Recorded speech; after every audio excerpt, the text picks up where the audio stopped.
है surgical drum है, समझ में आ रही बात। इसमें हम अपने इंस्ट्रूमेंट्स को, गॉस पीस को, कट सीट को, प्लेन सीट को, इन सबको स्टरलाइज करते हैं स्टरलाइजर के अंदर रख करके, ठीक है।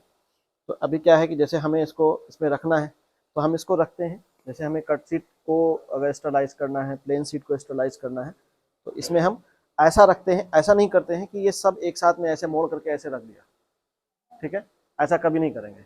हम क्या करते हैं, हम जितने भी जो क्लॉथ्स जो होते हैं जो हमारे स्टरलाइजेशन के लिए होते हैं, उनको सबको हम अलग अलग रखते हैं। समझ में आ रही बात। क्यों? क्योंकि हमको निकालना होता है इसमें से। और ओटी की प्रिपरेशन जब भी हम करते हैं, हम नो टच टेक्निक के थ्रू करते हैं। आपका हैंड से टच कुछ भी नहीं होना चाहिए, समझ में। आफ्टर स्टरलाइजेशन, बिफोर स्टरलाइजेशन ठीक है जैसे भी आप कर रहे हैं, लेकिन स्टरलाइज होने के बाद में आप कोई भी चीज़ अपने हाथ से नहीं छुएंगे। समझ में आ रही बात। तो कैसे, इसको हम अलग अलग सेपरेट सेपरेट जो है इसको इसके अंदर रखेंगे, ठीक है। अब जैसे ये पैड है ना, तो इस पैड को भी बाहर रखेंगे। गॉस पीस है, गॉस पीस को भी एकदम सेपरेट रखेंगे और सेपरेट रख करके इसको हम फिल कर देंगे। मान लेते हैं कितना ही हमको स्टरलाइज करना है तो स्टरलाइज करेंगे, लेकिन इसको हम स्टरलाइजर के अंदर रखने से पहले यहाँ से ये देखो, ये जो पार्ट है, दिस वन पार्ट, इसको हम ओपन करेंगे और इसको हम ऐसा करेंगे, ठीक है।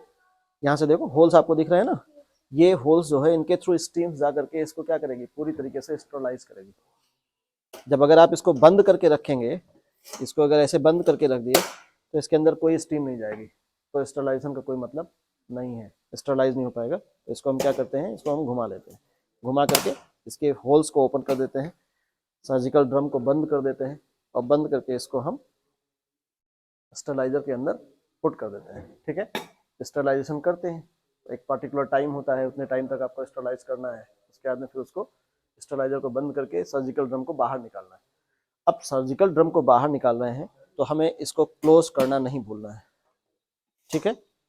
इसको हमको क्लोज करना है। क्यों? क्योंकि हम बाहर निकाल के रखेंगे तो स्टरलाइज किया हुआ है, तो उसके अंदर किसी भी तरह का पैथोजन एक्टिविटीज ना हो, इसके लिए हम इसको क्या करेंगे, पूरी तरीके से क्लोज करके रखेंगे, ठीक है। यानी एयर कॉन्टैक्ट में नहीं होना चाहिए, क्योंकि नहीं तो फिर वो स्टरलाइजेशन का कोई मतलब नहीं रहेगा, समझ में। अब क्या है कि हमको इसको यूज करना है, तो हमको यूज करना है तो first of all you have to wear gloves properly, sanitise your hand, ठीक है। फिर उसके बाद में हमारे पास में एक स्पेशल इंस्ट्रूमेंट्स होता है। अभी तो ऐसे इंस्ट्रूमेंट रखा हुआ है, मैं आपको सिर्फ दिखा रहा हूँ, डिमॉन्स्ट्रेशन है, इसलिए हम कुछ वैसा प्रिकॉशंस यूज नहीं कर रहे हैं, बट हमें आपको दिखाना है। This instrument is Cheatle forceps. समझ में आ रही बात। ये इंस्ट्रूमेंट हमें हमें हेल्प करता है, हमें इंस्ट्रूमेंट्स कैरी करने के लिए, उठाने के लिए। हम जब भी करेंगे हम इसको आउटसाइड हमेशा रखते हैं, फार्मलिन के सोल्यूशन में इसको, या कुछ इस तरीके से जो अल्कोहलिक सोल्यूशन हो उसके अंदर डिप करके इसको रखते हैं, ताकि ये स्टरलाइज रहे प्रॉपर, है ना। हम जब भी निकालते हैं, जैसे मान लेते हैं ये बॉटल है, तो हम इसमें चीटल फोर्सेप इसके अंदर डाल के रखते हैं, ठीक है। या ऐसा कुछ अपने जो है अपना कंटेनर ले लेते हैं जिसमें हम चीटल फोर्सेप को रख सकते हैं। क्योंकि अगर इंस्ट्रूमेंट में हम ऐसे रख दिए, ऐसे रख दिए, ठीक है, तो आप फिर वैसे हाथ से इसको निकालेंगे, क्योंकि चीटल फोर्सेप तो पकड़ेंगे हाथ से ही ना, तो उस कंडीशन में इसमें नहीं होना चाहिए। या फिर अगर आप इंस्ट्रूमेंट में रख रहे हैं तो चीटल फोर्सेप का इतना पार्ट बाहर होना चाहिए, क्लियर। तो हम यहाँ से इसको बाहर पकड़ते हैं, और जब भी हम इंस्ट्रूमेंट्स उठाते हैं हम इसी के हेल्प से उठाते हैं। जैसे हमने इसको ओपन किया, ठीक है, और हमें इसको निकालना हुआ, तो हमने इसको यहाँ से निकाला। ये मेरा प्लेन सीट है, हमें ये पता होना चाहिए कि हमने प्लेन सीट और कट सीट कहाँ रखा हुआ है। तो अब देखो ये हमने प्लेन सीट निकाल लिया, ठीक है, हमने इसको टच नहीं किया है, नो टच टेक्निक, है ना। फिर हमने इसको बंद किया। आपको अपने हाथ से कुछ नहीं करना है। जब आपने अपना हाथ स्टरलाइज कर लिया तो हाथ से कुछ छूना नहीं चाहिए, कोई भी टच आपका हाथ से नहीं होना चाहिए। तो हमने इसको बंद कर दिया, बंद करके हमने यहाँ से इसको हटा दिया, है ना, और इसका यूज़ किया। अब मान लेते हैं किसका हमें यूज़ करना है, तो उस कंडीशन में इसको हटा दिया।